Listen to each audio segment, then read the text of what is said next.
5-6 दिवस झाले घरच्यांनी पण कुपन दिलंय, ते पण माझे ज्याने भरवा ना भाऊ. राम राम मंडळी, मी तुमचा अभय. गॅरेजवर आलो होतो, क्लचची बेरिंग पण फुटली होती डिस्कवरची, बुरबुर पण चालू झाली, डिस्कवर पण झाली होती. HF डिलक्स पण भरपूर काम आहे. हिने पण आता जांभळं तोडून आणले होते घरून, लगेच त्याच्याहून घेतले पण लगेच झुपलं पण भाऊ खायला. जांभूळ पण एकदम क्वालिटीत लागत होतं. टप टप जांभूळ खोलून HF डिलक्स पण खोलून घेतली होती. तिचा पण ब्लॉक पिस्टन पूर्ण घासेल निघला, तो पण आता टाकावं लागन. तेवढे ती सुपर एक्सेल पण आली होती, हिची पण किकची स्प्रिंग टाकायची होती. टप टप लगे खोलून पण घेतली आणि टाकून पण दिली होती. हीच होती आता किकची स्प्रिंग. तुम्ही म्हणताना सकाळपासून चहा नाही घेतला, चहा घातला 2-3 वेळा, पण व्हिडिओ काढायचा राहून गेला होता. तेवढे देव पण दिसला, हिने पण आणलं होतं बरं का कुपन. म्हटलं आता मला पण भरायचं आणखी. 5-6 दिवस झाले घरच्यांनी पण कुपन दिलंय, पण ते पण भरवा ना माझे जेने. कुपन भरायचं काय नाही बरं का, कुपनवर गेलो पण इतकी गर्दी का दिवस ते थांबावं लागन. यो म्हणे आता आलो होतो का आई, तसंच माग चल आता. याला म्हटलं 5-6 दिवस झाले त्याच्यामुळेच कुपन माझ्याकडे आहे. तर आम्हाला काय कुपन भेटलं नाही, चहा आला होता. टप टप चहा पण घेतला.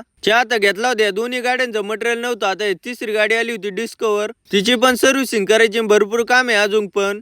टप टप आता संध्याकाळ पण झाली होती, गाडी पण झाली होती बरं का. चहा पण आला होता. आता पटकन मी चहा घेऊन जातो आता घरी. तुम्ही पण घ्या फॉलोन लाईक करून.